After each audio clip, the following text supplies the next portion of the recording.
who will be dealing with matters pertaining to the halls of justice.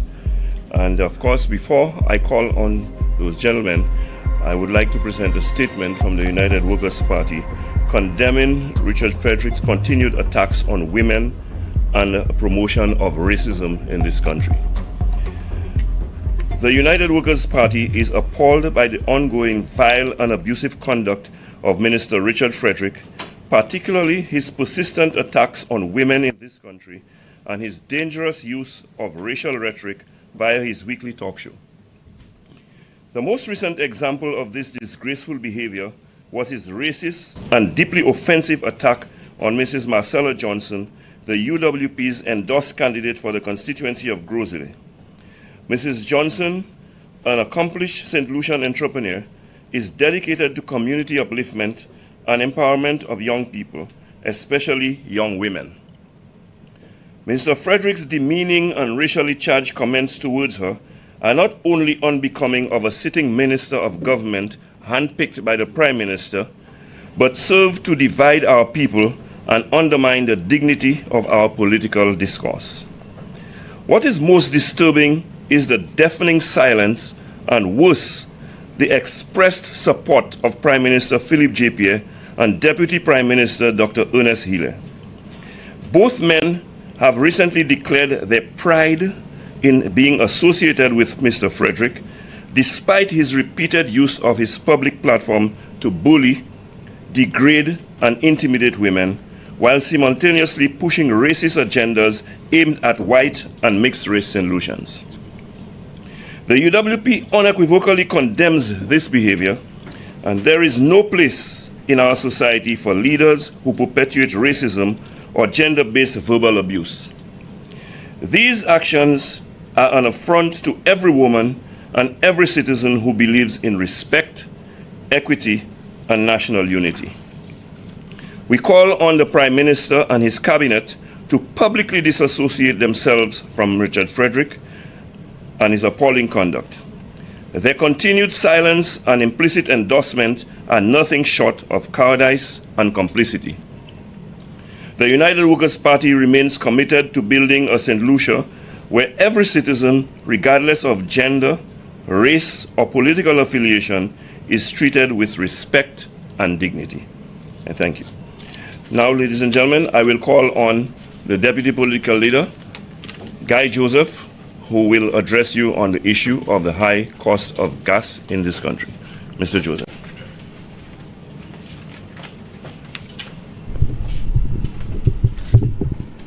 Thank you very much, Mr. Montut. Good morning to everyone. As I stand here to address you today, a day after the initial budget or figures of the budget presentation by the Prime Minister, there's cause for concern as far as it relates to the state of the economy and especially the cost of living in St. Lucia. We have seen very little or no reprieve from the high crime rate, the present condition of healthcare, all of the allegations and concerns in relation to the CIP program. We have not heard a single response from the government on the matters pertaining to GPH. And as St. Lucians, as we seek to grapple with all of these challenges, we were expecting a budget that would bring a measure of reprieve to St. Lucians. I know many persons will say it's not the policy statement, but the figures already speak for themselves that we would not expect a reduction in taxes. For that matter, what we are faced with is a situation of a looming threat of higher taxes on St. Lucians, and that includes the potential of a higher rate of VAT. Coupled with all of what I have said is the present situation with the cost of living, which is severely impacted by the price of fuel. And you would have heard much about the challenges that globally countries are being faced with. We would expect to hear lesser taxes in the budget, but apparently that is not forthcoming. What is even more alarming, while it has appeared to be the norm or to be accepted, it is time that every St. Lucian understand that the price of fuel in St. Lucia today can really be categorized as being the government being extortioners. They are overcharging us for the price of fuel. There was a time in the OECS when St. Lucia was known, even without Petro-Caribbean agreement, that we were among the lowest price on fuel within the OECS, and if not part of the wider Caribbean. Today, while St. Lucians are called upon to pay an exorbitant price of $16.50 per gallon of fuel, in sister countries which use the same currency as we do, St. Kitts, the price of gas is $12.76. In Dominica, it is $13.90, and diesel in Dominica is $12.80. In Antigua, it is $14.50 for gas. In St. Vincent, it is $14.61, while diesel in St. Vincent is $13.33. The question that confronts us: what is the cause of the highest price of fuel in St. Lucia? And let us place geographically where we are located. If you are coming from Trinidad or even Venezuela with fuel, you pass St. Lucia, you pass Martinique to get to Dominica, then you pass Guadeloupe, and then you begin to get to places like Antigua and St. Kitts. So it cannot be that the price of fuel is higher in St. Lucia because of the distance. And if we go on volume, the more you use, the lower the prices should be, because higher volumes should result in lower prices. St. Lucia uses approximately 2 million gallons of fuel every month. Think of St. Kitts, very small island, just about 35,000 people. Dominica, a little bigger, just about 60,000 people. Antigua, 110,000. St. Vincent. So St. Lucia would be the one of the countries using the most fuel in the OECS. Yet still, we pay the highest price for fuel. And I can safely say on this broadcast that the only reason why fuel is so high in St. Lucia is because of the Labour Party government in office. Any other government in office today would have had lower prices. In fact, I must remind St. Lucians that the highest fuel ever went under a United Workers' Party government was $13.95, and we capped the price at $13.95, understanding the impact of the price of fuel on everything else in St. Lucia. Without reservation, the Philip J. Pierre-led administration took fuel to as high as $17.95 a gallon. And while fuel has moved where it was from $120 a barrel to $70 a barrel, we still pay $16.50.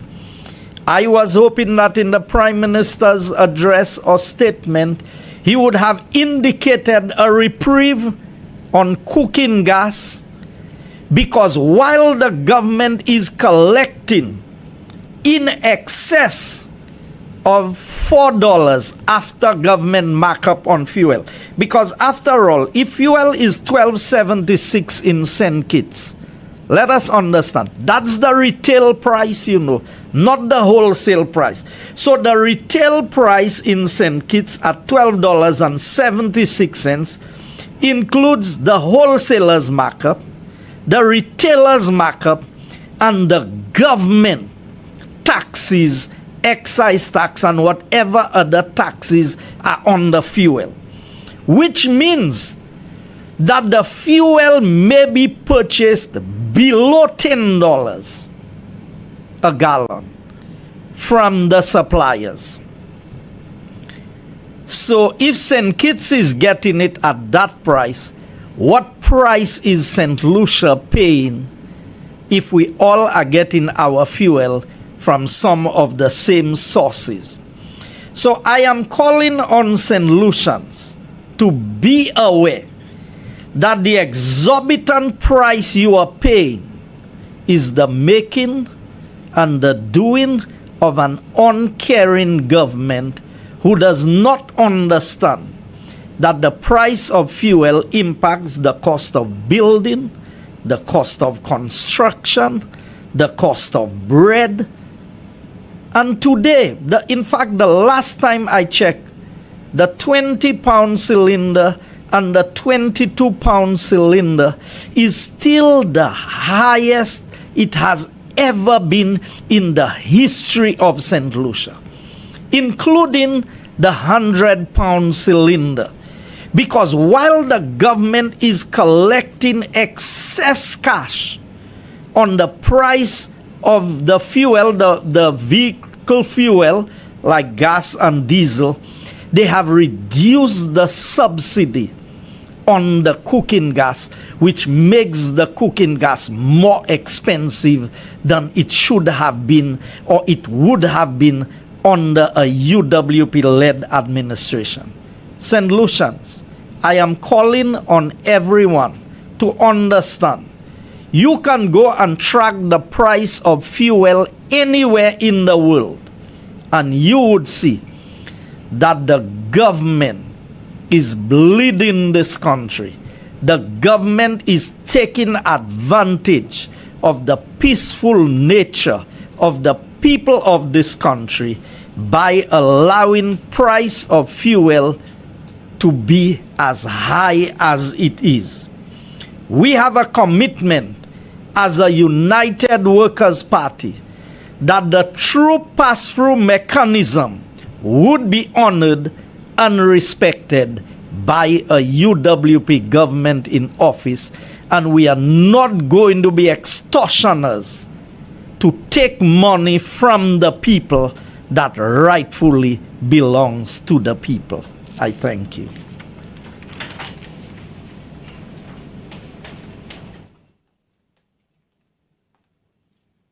Thank you very much, Mr. Joseph. And now, ladies and gentlemen, I will introduce the Honorable Leader of the Opposition, Honorable Alan Chastanet, who will address you on the controversial issue of the NH construction of the halls of justice. Honorable Chastanet.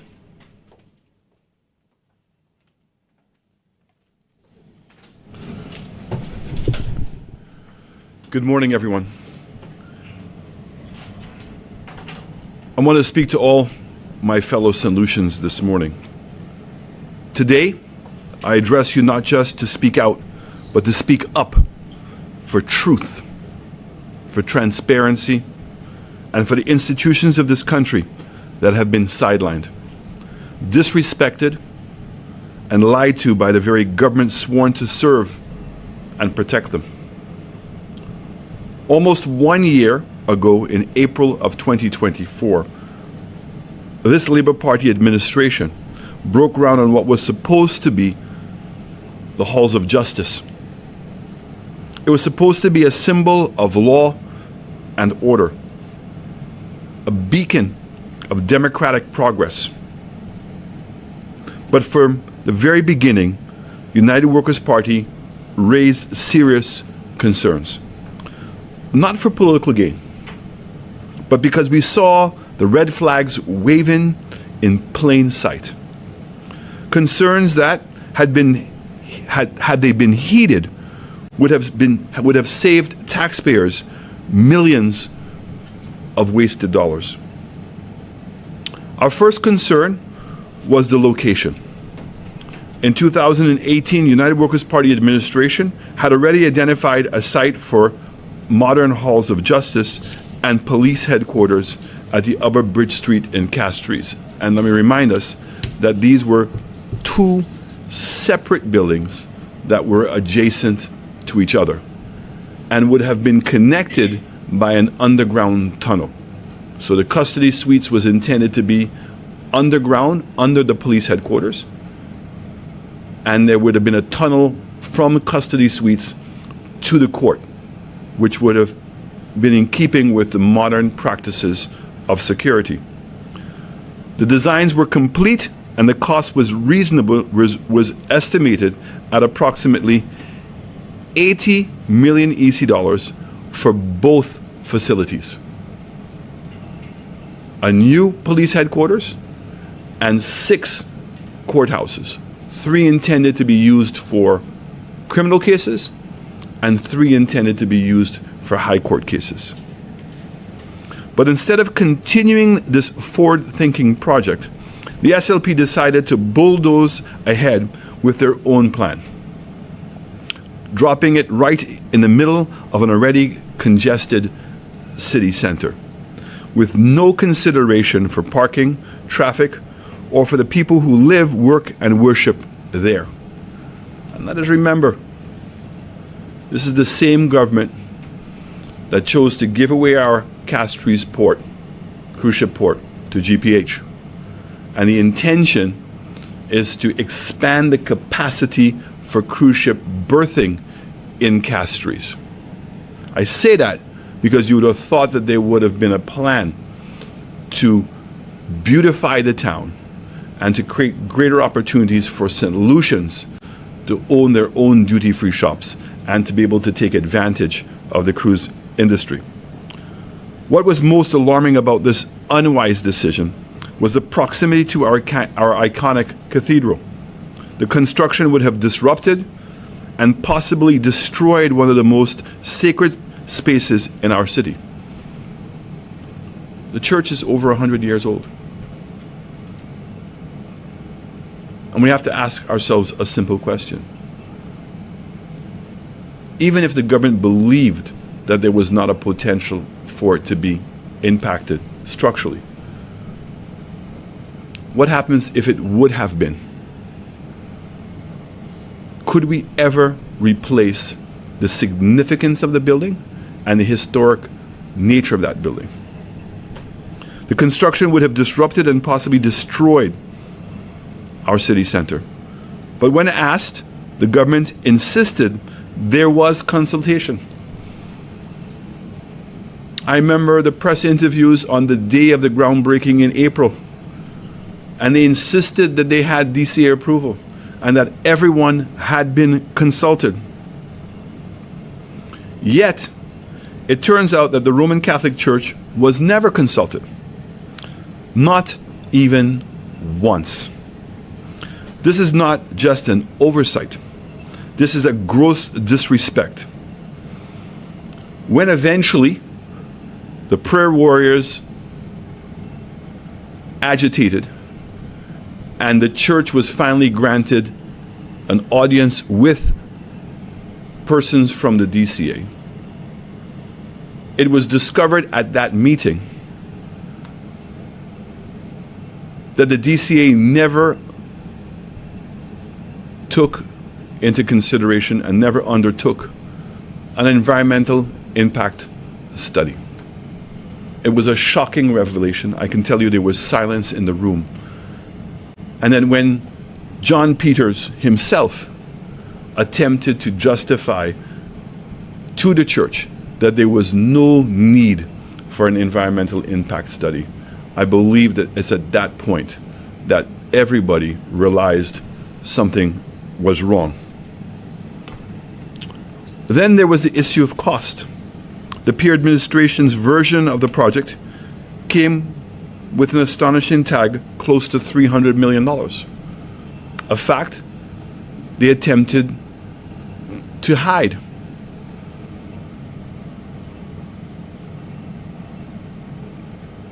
The Pierre administration has continued to try to tell us that the cost of the building is going to be $144 million. But once again, St. Lucians had to find out the truth outside of St. Lucia. And it was in an interview that the Guardian newspaper of Trinidad had with the developer that it was admitted that the cost of construction was $144 million, and that there would have been another $20 million for furbishing the building, and that the cost of financing was going to be another $150 million. So it means the cost of the project was going to be in excess of $300 million. And when that's translated to the lease that the government has given to the developer, it was going to cost the taxpayers of this country $16 a square foot for 12 years to pay for this project. We raised objections that this massive contract was awarded without any tendering and was handed to a Trinidadian contractor. I asked the question repeatedly, and I still ask it. If the government was transferring the land on Constitution Park that was originally housing the old courthouse, transferring that land to the developer for $1, and also the government simultaneously was signing a contract where they were going to lease the property for $16 a square foot. So it means that the developer had the opportunity to go to the bank and say, here is the land, and here is a lease. None of these things were things that the developer brought to the table. This is what the government of St. Lucia was provided. Why on earth would you have not offered that deal to one of our local contractors? Especially knowing that there was no conditions to the loan. This is money coming from the taxpayers of St. Lucia. And why should the businesses and the contractors of this country not have benefited from that same deal?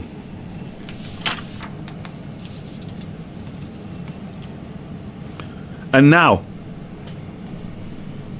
to make matters worse, after nearly a year of confusion, secrecy, and silence, what do we discover?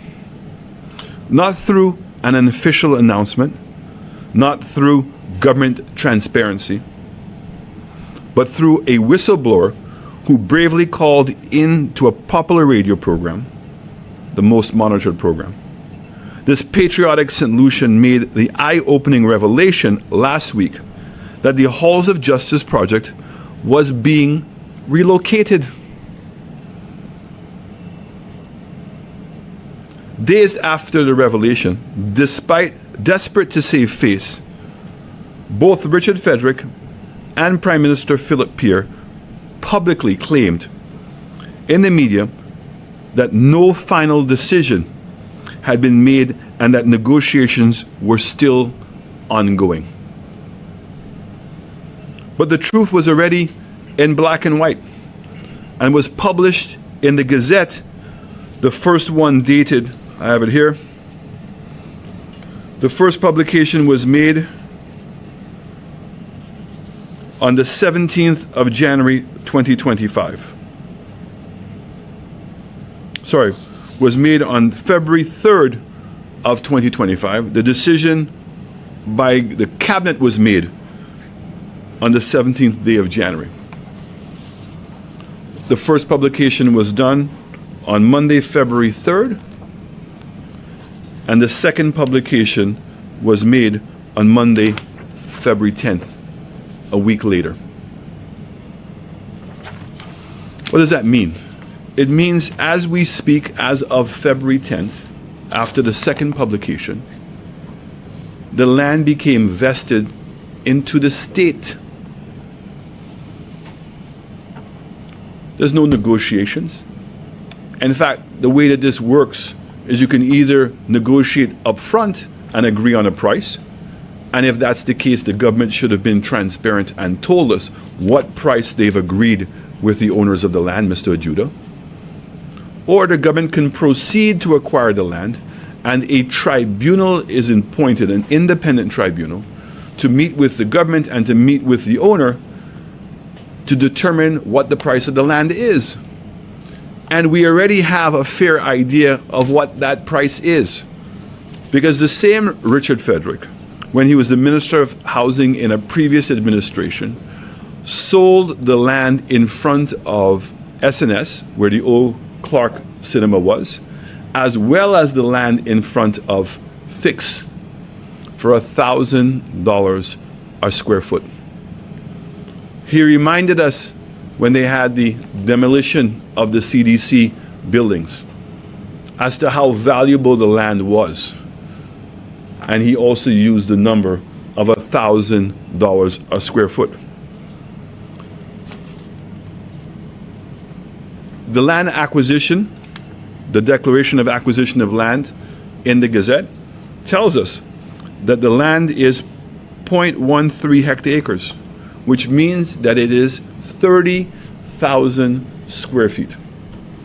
At $1,000 a square foot, we're talking about that the government of St. Lucia is going to have to pay Mr. Ajuda or the family $30 million or thereabout.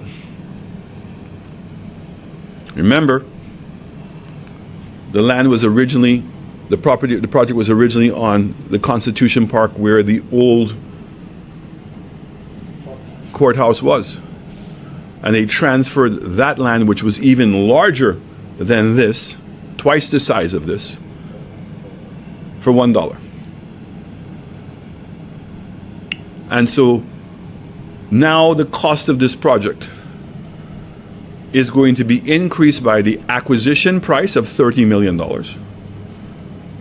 Whatever has been spent on mobilizing and designs for the old site and the construction that took place, the time that's been lost between April and now over 1 year, all the equipment is there. Somebody has to pay for all of that equipment.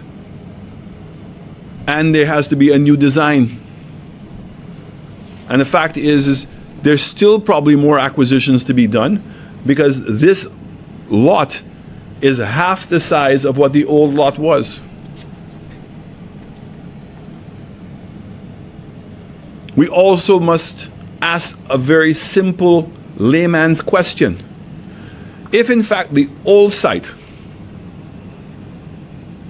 was problematic because of the potential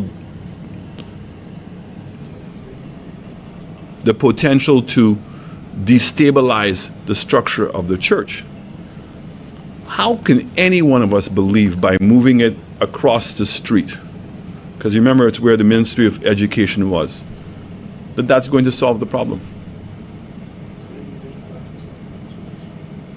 It's the same distance.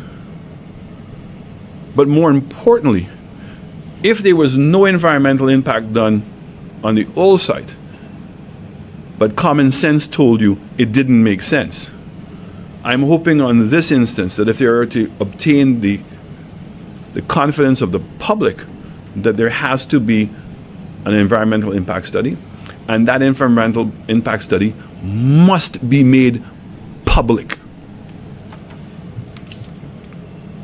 Let's be clear. The original location was abandoned not because the government had a change of heart. It was abandoned only after strong objections from the two respected institutions, the Catholic Church and the Bar Association, who had been completely shut out of the process. These institutions matter, as all do.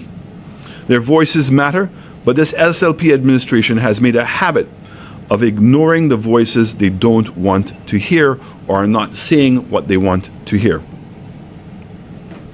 This is not just a failed project. This is a case study in deception, mismanagement, and disrespect. A government that gets it wrong once may be forgiven, but a government that gets it wrong more than repeatedly, and then we can say that they are insulting the intelligence of the people by pretending it never did. That is a government that cannot be trusted. That is a government that has betrayed the trust of oath it gave to the people of St. Lucia. We in the United Workers' Party believe in development, in progress, and building a modern St. Lucia. But that development must be rooted in integrity, in consultation, and in respect for our people and institutions. I want to say at this point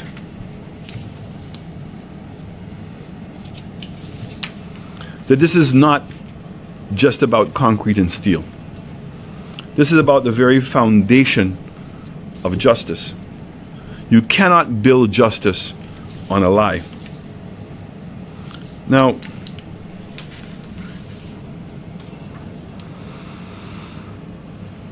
when persons are elected to office as an MP and then are invited to be in cabinet, one of the first things that they do is they take an oath. Let me remind all of us what that oath says. It says, "I do swear that I'll be faithful and bear true allegiance to St. Lucia. That as a minister of government of St. Lucia, I will discharge my duties and perform my functions honestly, to the best of my ability, faithfully in accordance with the law, and always in the interest of the sovereignty, integrity, solidarity, well-being, and prosperity of St. Lucia. And I will not directly or indirectly communicate or reveal the business of or proceedings of the cabinet on the nature of the contents of any document communicated to me as a member of the cabinet, or any matter coming to my knowledge in my capacity as a member of the cabinet, except as it may be required for the due discharge of my duties as a minister. So help me God." So help me God. I will discharge my duties and perform my functions honestly. And that oath is done by placing your right hand on a Bible.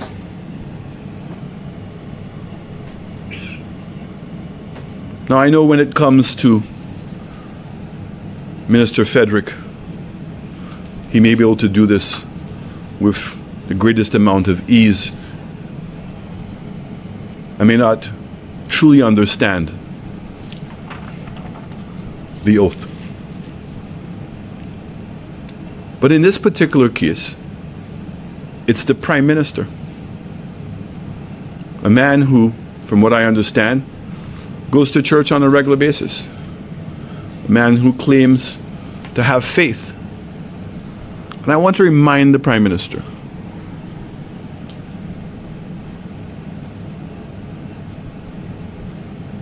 not only are you swearing to follow the Constitution of our country, but in this particular case, you're swearing it on a Bible in the face of God. And when you put your hand on that Bible and you deliberately betray that promise, it's called blasphemy. And that's a very serious allegation. I cannot in any way understate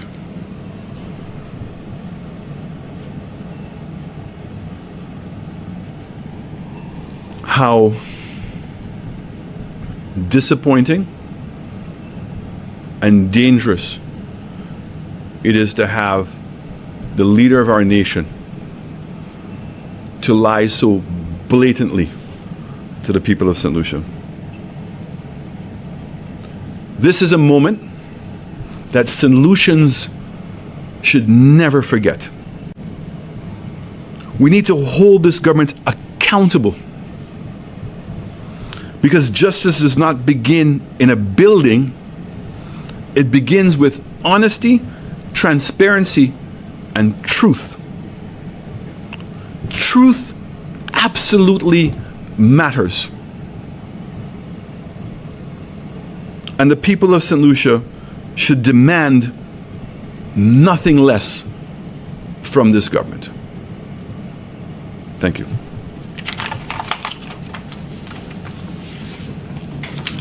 I know that there may be some questions from the media. I don't know if you want me to allow Mr. Joseph to come up first to deal with his, or would you like me to stay up and answer questions on the Halt to Justice? Okay, I'll deal with the Halt to Justice first, and Mr. Joseph will come afterwards. Good morning, Leader of the Opposition. We have five. Good morning, Mr. Leader of the Opposition. We have 5 questions that have been sent in by media viewing online. 3 of them are directed at you and 1 each to your colleagues.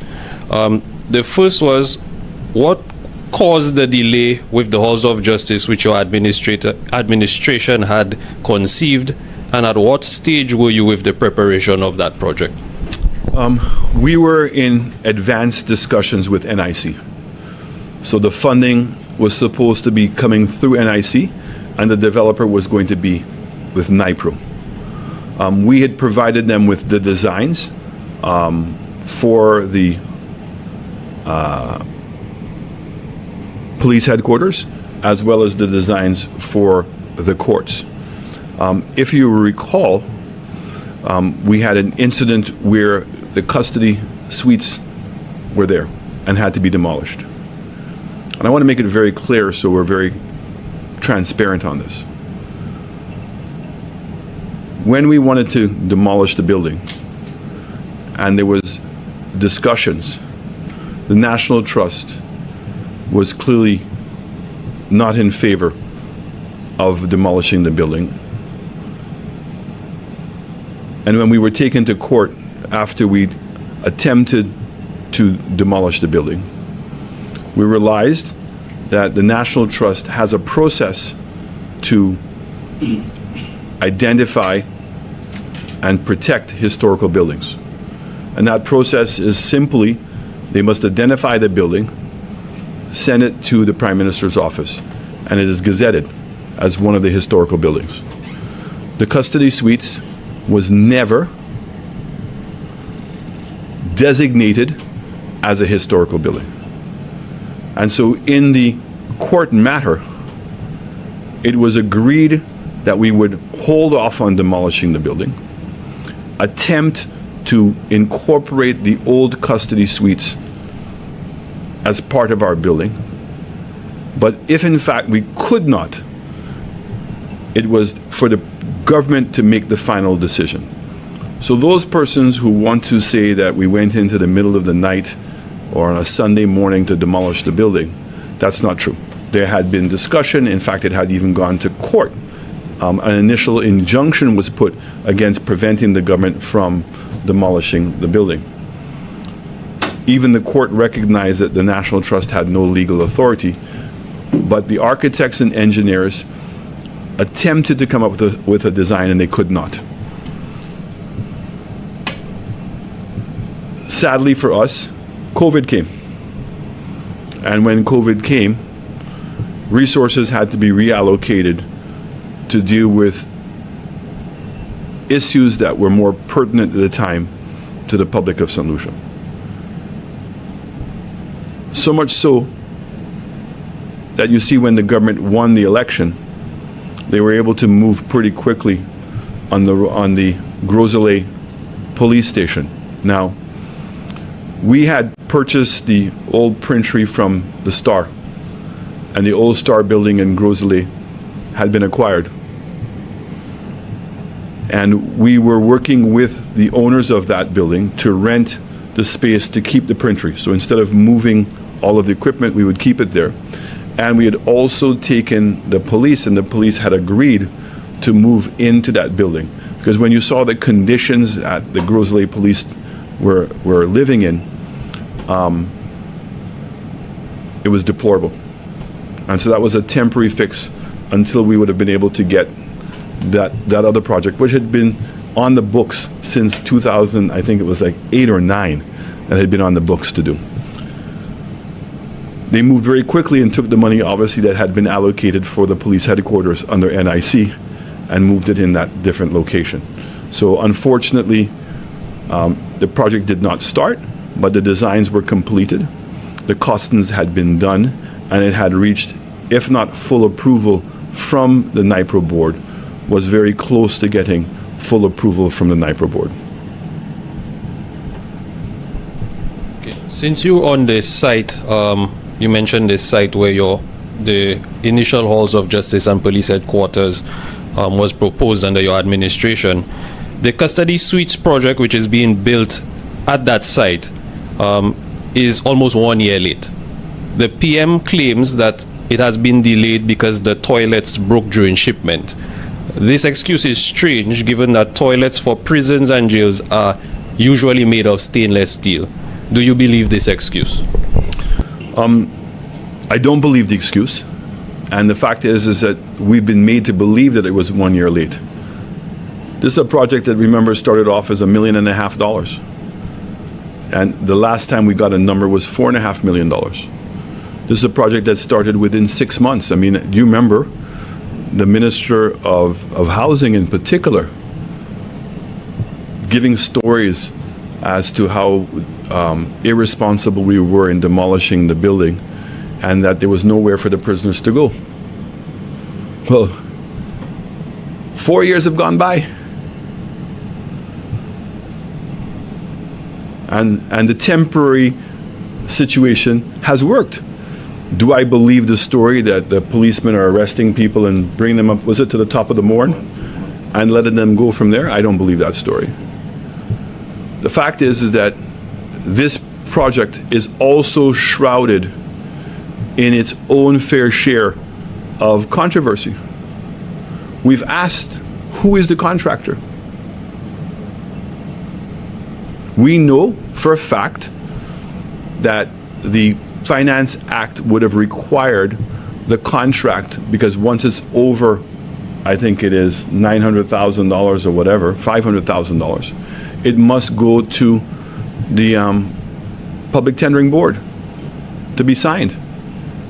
That didn't happen. And here we are now, not 1 year late, I would say to you almost 3 years late, that we have no building, we have no idea who the contractor is, we have no idea how much it's being cost, but more importantly, it questions what the government's vision is. Because all we've done is just put in a building, what it looks like is a modern version of the old custody suites. And I want to say clearly what our intention was. That to build a modern police headquarters where all of the cameras that are around the island could have come into a safe room. I'm very concerned that the feed for all those cameras is going to the police training center, and that inappropriate security standards have been placed there. So this was to be a modern facility to manage our national security. When prisoners would have come from Bordelais, the van driving them would have gone underground and the gate closed. So it means when they were coming onto the bus and off of the bus in town, it would have been done in a secure manner. And in keeping with modern practices, in having a courthouse nearby, that you would now take those persons from custody suites underground, through a tunnel, and up to the court. Look what's going on opposite the VG field. Criminal cases taking place there. No proper barriers. Not a safe environment. The other thing is, when we considered putting all of the courthouses, because this new building that they're proposing is 14 courthouses. And I've said to St. Lucians, not everybody understands plans or understands numbers. If you go to the Daher Mall and see the size of the Daher Mall, and it's not just the front, but it's the back, and pick up the Daher Mall and bring it down to that location and add one more floor, that is what we're talking about. 14 courthouses. And we've had instances here where people have called in on criminal cases and given bomb threats. I know such one person that didn't want the plane to leave and called and made a bomb threat. So imagine a bomb threat now in town. All the courthouses are closed. And should we have a family court next to a criminal court? My government said no. Absolutely not.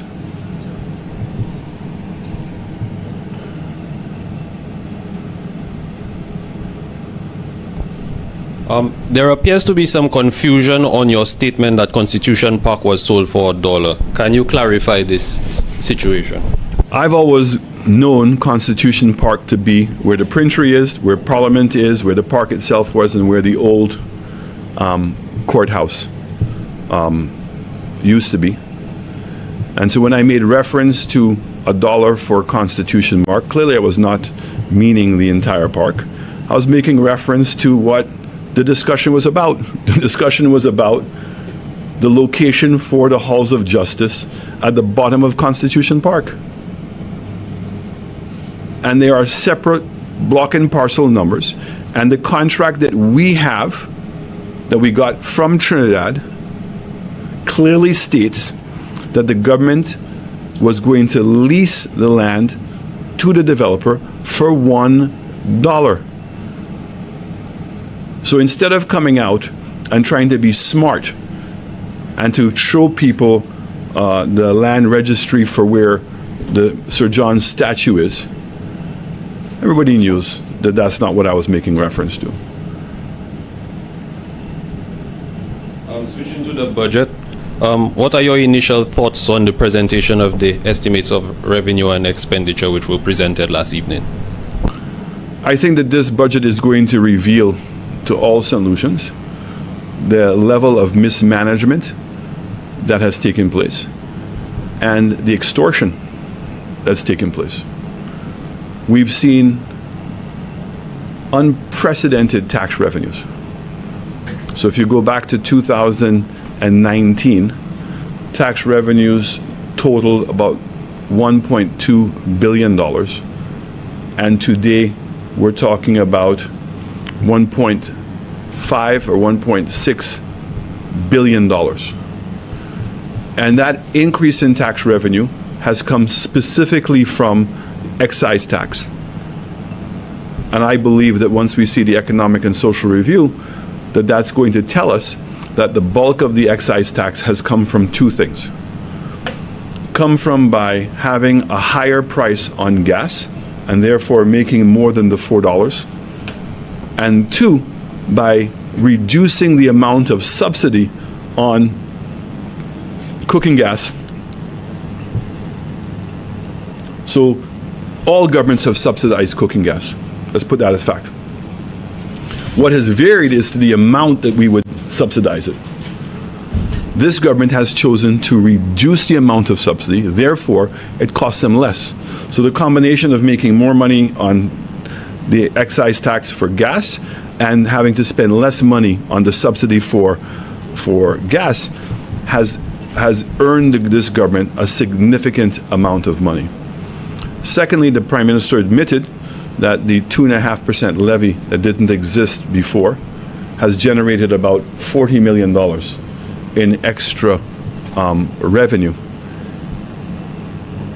And the new tax amendments that he's made, where he's increased the threshold of people having to pay tax, but that now has put a greater burden on the people who have remained to pay taxes.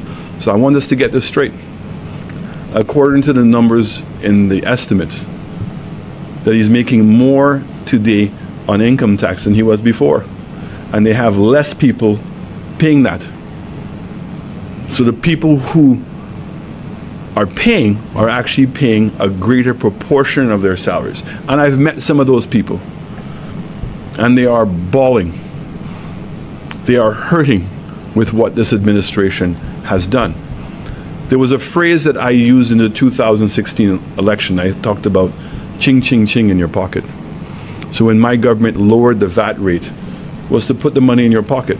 When the government kept gas prices under a particular level, was to say we were not going to take and extort the people of this country to make tax revenues. And we made the tough decisions in governing this country so that we could continue to grow the economy and that people had disposable income in their pockets, because the United Workers' Party absolutely believes that the individual person makes better decisions with money than government does. So this budget, the beginnings of it, and the numbers that were shown are frightening. To know how much money has been taken from the pockets of the individual people, and it begs the question, how are people surviving? And the callousness, the irresponsible understanding of how our economy works to allow the price of fuel, the price of electricity, the cost of bread, the cost of transportation to go up. All these things are extorting money from the people at the expense of the government. And we have to ask ourselves a simple question. This is a question that we can all answer. Do we think the roads are better today? Do we think our classrooms and our schools are better today? Do we think that there's been a significant improvement in the security of our country? Do we believe that we're getting better health care today for all that extra money that they're collecting? And if you don't, the question is, where is the money gone? Final question to you. The health and security levy was supposed to end this year, but in the estimates which were presented by the PM last evening, it appears that the government is counting on collecting another $40 million from this levy over the next year. Does it mean that the tax is being extended, and what is your opinion on this? Clearly, the government has declared that the tax is not going away. And you know, there was a presentation going around on national health, universal health. And in the first presentation that they did, not only did that document say that they were going to maintain the 2.5% levy, it said that they were going to increase that by another 2%. Right? So there's absolutely more taxes coming. As you know, started under our administration, there has been a waiver for paying property taxes. The government has made it very clear, and the IMF has made it very clear, that they're going to have to change that. So what we're seeing is, I think that this government will try to pass a budget proclaiming there's no new taxes, although we've been taxed at the highest level we've ever been taxed at.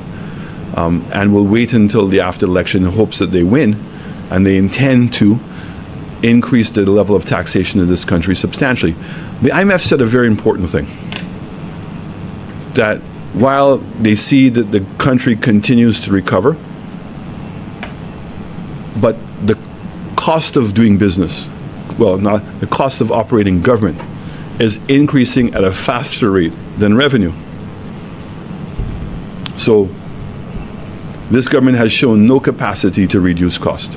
And let's just look at that for a second. They've stopped the HI airport, which has cost us money, millions and millions of dollars. Not only in terms of opportunity cost lost, but in terms of getting rid of contractors and all kinds of false allegations. St. Jude's Hospital, which they could have finished the new building, a brand new building, purposely built to be a hospital, for maximum another $100 million. They now have indicated to us in last budget they intend to spend $260 million on top of what was already being spent to salvage. So that's a waste of $150 million. We see what's going on with the roads. The Rodney Bay Road was supposed to cost $15 million to finish the whole thing. They've paid the contractor, because they terminated the contract prematurely, $22 million. And now my understanding is going to cost another $15 to $20 million to finish the road. When they suspended and terminated the contracts for Shock and for Tavern, they had to allow the developer, when they brought him back and admitted that they was doing nothing wrong, brought him back, and in order to recover his cost, is now increased the price for the land by square foot, by, is it $4 or $5 a square foot? More than what it was before. So again, that's being passed on to the individual consumers. People, young people, would have had access to land. I think it was under $10, and now it's close to $14 a square foot. All of these problems have cost us money. They turned around, they gave GPH a contract to get a concession, of which GPH is collecting on approximately $10 million US a year. 10 million US a year. Over 40 years, over $400 million US that's been given away. The CIP, we've seen that the contract was amended for CIP, and Galaxy is made off with over $1 billion US of our money, including the commissions. We were supposed to collect $150 million US to go into the CIP unit, and that money was given to Galaxy. So I want to say that this budget has revealed that the government, true to form, Labour Party, taxes. And then even after they've obtained this money, which will be short-lived. Now, the assumption the Prime Minister repeated last night in his speech is that he's expecting to see a 6% increase in tax revenues based on improved efficiencies of tax collection, and that the economy is going to grow. Now, with what's going on in the world today with America, even what the Prime Minister is speaking about, that he's fearful of shipping costs going up, which would be included in our taxation. Is that a fair assumption to make? But there's no productivity gains, there's no big pronouncements of anything that's going to significantly move the needle. I see that he stayed away from making pronouncements about hotel investors, because I didn't even hear BMAX. I didn't hear Galaxy. Where is Sabusha Hotel? What's happening with Point Seraphin Hotel? The major project that I see going on is Mont Piedmont, and that developer seems to be extremely serious about what he's doing and moving. But I know that he's also going to hit headwinds, because the cost of doing business in St. Lucia is going to impact the size of the property he wants. He cannot get water. Think of it on a construction site. He's concerned not only about the cost of electricity, but whether in fact LUSEC is going to be able to meet that level of demand. And so when we talk about making investments in infrastructure in this country, the airport, the roads, the water, the electricity, the training of the staff persons, it's to facilitate growth. And if you don't make those investments, of which this government has not over the last 4 years and doesn't even seem to have a plan to do that, I would say to you that these are going to be significant constraints to growth, and we're going to be in serious problems. Thank you. Two questions for Mr. Joseph.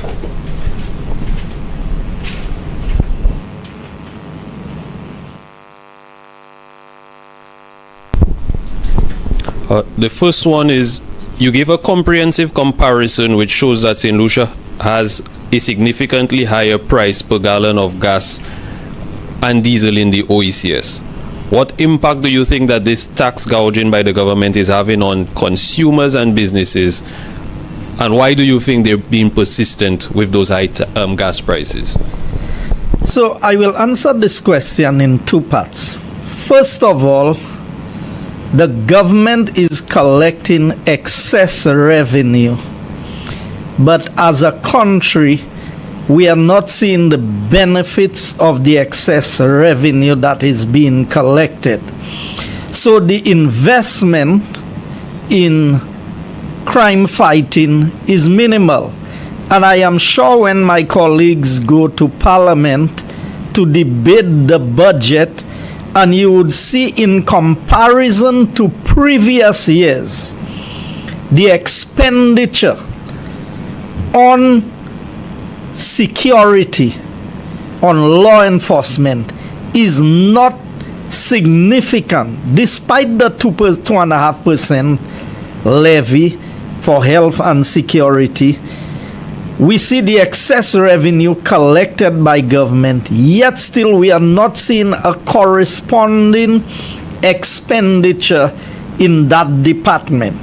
We go to healthcare, and we would see that our hospitals, our health centers, our ambulances, the fire service, you name it, all of these institutions are still struggling to meet the basic needs of the people of the country. And as I've indicated before, the issues that we are confronted with, it's not the issue of the health personnel as much as it is what they have been given to work with. So, are there major improvements at OKEU? Yes, we heard of change of the chairman of the board. We have a new CEO. But the conditions persist at the health institution. So here we have government collecting excess revenue on fuel, but we are not seeing the corresponding relation to government services. Is there an improvement in our road network? Our roads are the worst that they have ever been. And we're not even talking about the by roads and the side roads and the minor roads. We are talking about the major roads. You look at the Castries Grosile Highway now, you have more patches on the road than you have on side roads on the island. And I would dare say that the only roads that are in good condition in this country today are the roads that was done by the United Workers' Party while in office. The second part of the question, as it relates to that revenue collection by government, the impact it is having on the average citizen.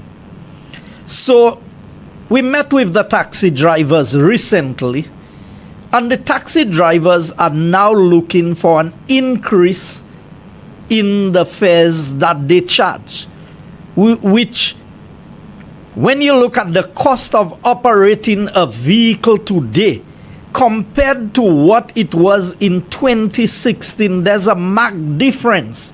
If you just look at the fuel, I've spoken to some of the minibus drivers. They got an increase in the price of the operations of a bus for bus fares, but the cost of parts added to the bad road conditions, the additional cost of fuel on a daily basis has eaten into their take-home pay or their disposable income. So what you find now is people are eating more unhealthy. People pay less visits to the doctors. So chronic illnesses allowed to grow until it reaches a crisis where they have no choice because there is no disposable income. So the cost of living, if you look at the price of fuel and you look at the goods on the supermarket shelves, definitely because the distributors going around the cost of hauling a container from the port, while it may not have changed, other factors are impacting this price. And energy is a major player in controlling inflation. In fact, anybody would have read about the visit of Marco Rubio and his team to the region, especially his visit to Jamaica. One of the focuses of the discussion is that of energy, the price of electricity, because the price of electricity is really based on the price of fuel at the local level. The ability of WASCO to function effectively, having to pay electricity exorbitant prices for pumping water, and all of the challenges that they are facing. So the higher cost of operation is eating into the earnings of WASCO, which makes it less efficient in water distribution. So we need to understand that if this government was truly concerned about the well-being of the people of St. Lucia, the government could easily take off $2 on every gallon of fuel, and they would still be making a fair amount of money on each gallon of fuel. But that would help to bring a measure of relief to the people of the country. Thank you. That's it. Okay, so since we have no more questions, I'd like to thank those of you who are viewing, whether in St. Lucia or in the diaspora. I'd like to thank members of the media, and of course, I would like to thank my colleagues, Mr. Guy Joseph and the Honorable Alan Chastanet.